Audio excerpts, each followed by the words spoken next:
na. Sarap. Siyempre, mag-slice tayo. Yan Tapos, pwede mong i-fry sa butter. Yan Okay. Ayos na to. Meatloaf. Classic meatloaf ni Rojo.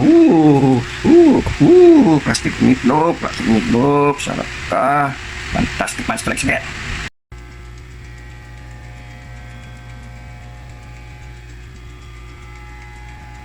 Yan. Final basting natin. At ibabalik pa na ulit natin.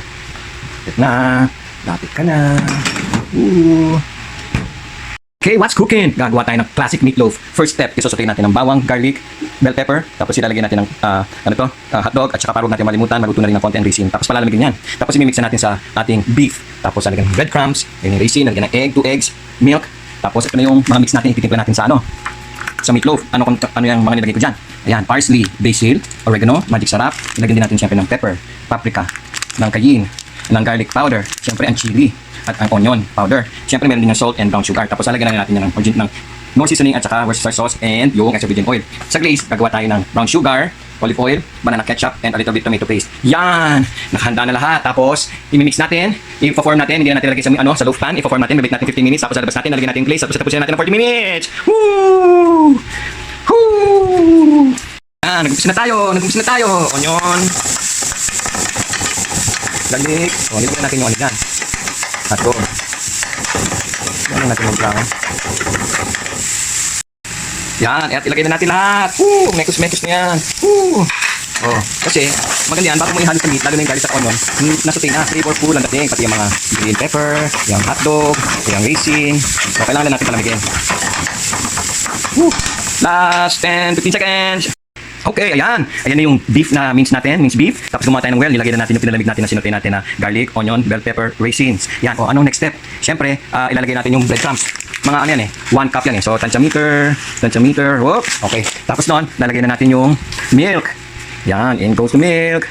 Yan, tapos yung beaten eggs. Yan, 2 eggs, beaten. Yan, okay. What's next? Lalagay na natin yung mix natin.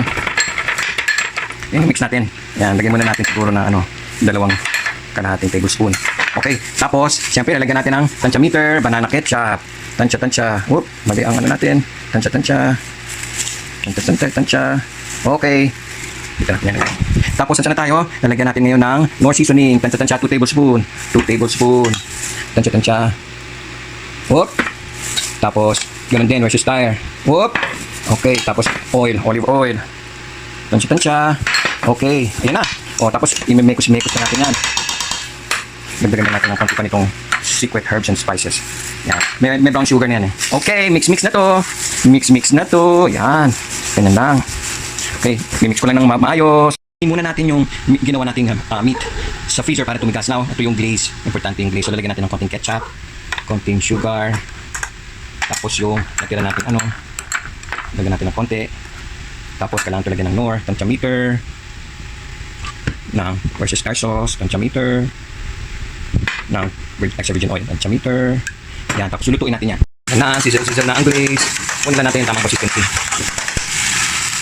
Okay, usually lalagay ko sa meatloaf pan. Pero ito, napa-freeze na natin konti. Tapos, ang gagawin lang natin dyan, yan ipo-form lang natin.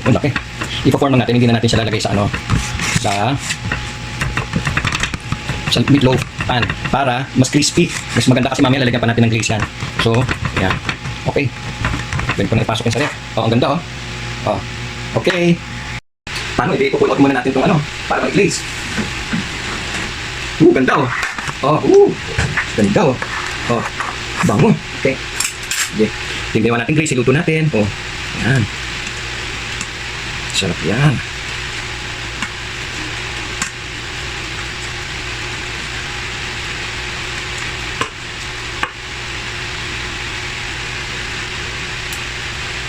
Okay, matagal.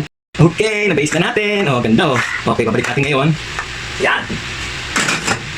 Tapos pwede mong hiwa-hiwain yun. Tapos ipapan-fry mo sa butter. Pwede mong yung matira, pwede mong gawing pang breakfast na ganon. Pwedeng whatever, ilagay sa sa pandesal. Yan, masarap ang meatloaf. Pwede mong ilagay sa ref. Silipin! Ganda na! Lapit na. Hinaan na natin temperature kasi maganda na yung luto sa labas. Yan, para yung loob. Maluto ng maayos.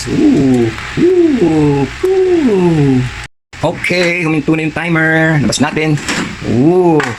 Yan na. Oh, kanta na. Sarap. Siyempre, mag-slice tayo. Yan oh. Tapos, pwede mong i-fry sa butter. Yan oh. Okay. Ayos na to. Meatloaf. Classic meatloaf ni Rojo. Classic meatloaf. Sarap ka. Fantastic.